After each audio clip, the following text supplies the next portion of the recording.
Hola, en este vídeo os voy a hablar del espacio de interacción. Lo que quiero es resumir de una forma clara y rápida en qué consiste y cómo el espacio de interacción nos condiciona la forma de entender la educación y la relación con la tecnología hoy en día. Vamos a empezar desde algo muy conocido por todos, que es el libro del Principito. En su capítulo 15, cuando el Principito se encuentra con el geógrafo, tenemos ese pasaje en el que el geógrafo le explica que él puede constatar dónde están los valles, las montañas, las costas, los ríos, pero que no puede decir si son agradables, si son bonitos, si en realidad el geógrafo del Principito lo que está es anotando en un libro lo que él considera que se puede anotar en un libro, los datos. Los datos se refieren directamente a los hechos, qué es lo que hay, qué es lo que podemos contabilizar, etc. Sin embargo, solemos habitualmente jugar con un nivel mayor de elaboración de los datos, que es la información. La información son los datos en un contexto, es la explicación de los datos. Si damos un paso más, entonces estamos hablando de conocimiento. Conocimiento es el análisis de esas informaciones y por lo tanto se refiere ya a las acciones. Si tenemos conocimiento, hemos hecho un esfuerzo personal y por lo tanto ya estamos en un nivel de poder actuar a partir de esa construcción propia. La información se transmite. La información nosotros podemos, en ese esquema clásico de educación, pasarla de quien la tiene a quien no la tiene, del dispositivo donde está a recibirla por una de las personas. Pero el conocimiento, sin embargo, se construye. El conocimiento tiene que ser una construcción individual, quizá, y algunos hablan, una construcción social, pero en cualquier caso es a partir de las informaciones que recibimos cómo construimos ese conocimiento. Por lo tanto, en educación, nosotros esos datos que referimos a los hechos los deberíamos convertir en informaciones que permiten hacer transacciones con ellas, pero analizadas de forma que por nuestra actividad en un espacio determinado, en un contexto determinado, eso pueda dar lugar al análisis que nos hace que crezca o que se desarrolle el conocimiento en los individuos. Un espacio, he dicho. Podríamos verlo así, podríamos verlo como un espacio de 3 dimensiones. En realidad podría ser un espacio de n dimensiones, es decir, que no tiene que ser forzosamente 3, pero nuestro análisis de esta realidad pues, nos ha llevado a sistematizarlo en estas 3. Un espacio en el que nosotros deberíamos decir cuáles son esas 3 dimensiones, cómo se definen, qué variables contienen. A ese espacio, ese es el espacio que llamamos espacio de interacción. Es el espacio físico junto con el entorno tecnológico los que condicionan las interacciones, pero además teniendo en cuenta que la gente está dentro del entorno y que la gente dentro de ese entorno también condiciona las interacciones. No es lo mismo una persona que está motivada que una persona que no lo está a la hora de hacer esa transacción de información que pudiera llevar a una construcción conjunta del conocimiento, pues, por ejemplo, en el aula de una clase. Pasamos. Entonces, un espacio de interacciones específico, uno que nosotros definamos o conozcamos como está definido, es el entorno donde la comunicación tiene lugar. Ese espacio de construcción de conocimiento es un espacio de interacciones que ha sido diseñado para unos objetivos de aprendizaje. A ese le vamos a llamar espacio de aprendizaje. Es un espacio de interacciones, pero que nosotros diseñamos con un objetivo educativo.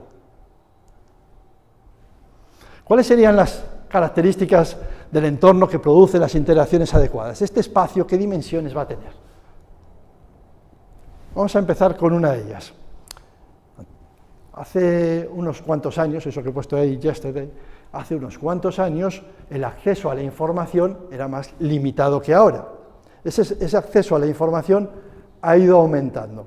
Una de las grandes condiciones para transmitir informaciones de unas personas a otras, de unos dispositivos a otros, es tener acceso a esa información. Pero el acceso a la información va mucho más allá de la conectividad o va mucho más allá de la posibilidad de entrar en una biblioteca o de estar en una clase presencial y que te cuenten algo. Tiene que ver también con la destreza que tenga cada uno de los individuos, tiene que ver con el idioma, tiene que ver con la motivación. Entonces, una de nuestras dimensiones va a ser esta, el acceso o la accesibilidad. Tenemos otra dimensión.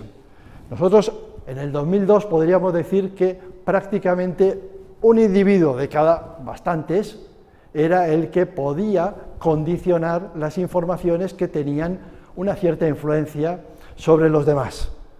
En el año 2019 la realidad es que, como se suele decir, son precisamente esa colectividad la que manda, son muchos los individuos que tienen esa capacidad para negociar todo aquello que se pueda transmitir en una comunidad concreta, y por lo tanto nosotros podríamos decir que la negociación de códigos, de secuencias de actuación, de comportamientos, de cómo se comparte el tiempo y para qué, etcétera, está en manos de aquellos que quieran formar parte o que en un momento dado formen parte de una determinada comunidad, porque los medios para que eso suceda los tenemos. Si es un espacio de clase o si son los estudiantes que se corresponden con un determinado profesor, pues será diferente que si es la audiencia de un medio de comunicación.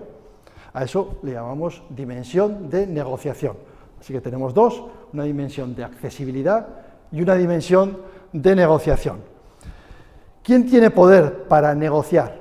Aquel que se implica, sobre todo en la medida en la que está avanzando todo aquel fenómeno que en 2005 nació como Web 2.0, tiene la capacidad para negociar aquel que tiene una alta implicación. Además de estas dos dimensiones, tendríamos en ese espacio que hemos definido otra dimensión que también se compone de una serie de variables. Esa dimensión es la que nos dice si nos estamos moviendo en un contexto en el que nosotros sabemos cuáles son los siguientes pasos a dar y qué es lo que vamos a conseguir dando esos pasos, o nos estamos moviendo en un contexto que puede tener una mayor incertidumbre, por ejemplo allí donde se produce pues, el florecimiento creativo. Lo vamos a ver. La estructura, la identidad, las percepciones tienen que ver con la certidumbre del contexto en el que se producen los intercambios de información. Asimismo, por lo tanto, en la interacción educativa, si nosotros lo que queremos, lo que buscamos es algo muy estructurado, que debe construirse su conocimiento paso a paso como un procedimiento en una secuencia muy determinada, nos debemos mover en un espacio de alta certidumbre. Pero si, por el contrario, lo que queremos es que surja, que florezca esa creatividad, entonces nos moveremos en un espacio de mayor incertidumbre, donde no tener la solución correcta en todos los casos o en todos los momentos haga que cada uno de los individuos y el grupo en sí invente, idee, haga renacer nuevas soluciones pues, a los problemas planteados, a los dilemas, etc. Son esas las tres dimensiones, por lo tanto, que hemos definido en el espacio de interacciones: la negociación, el acceso y la certidumbre. Ambas las tres tienen diferentes niveles y podríamos definir variables dentro de ellas, como hemos hecho hace un momento.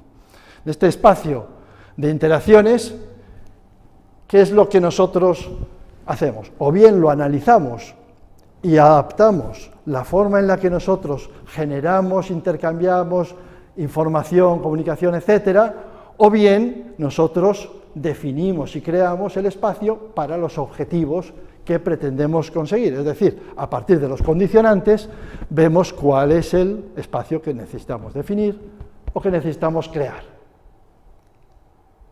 Pongo por último este ejemplo de Sugata Mitra, que creó aquella experiencia ya muy conocida de The Hole in the Wall, es decir, el agujero en la pared, en un poblado de la India donde no había comunicación, ni siquiera electricidad hasta ese momento.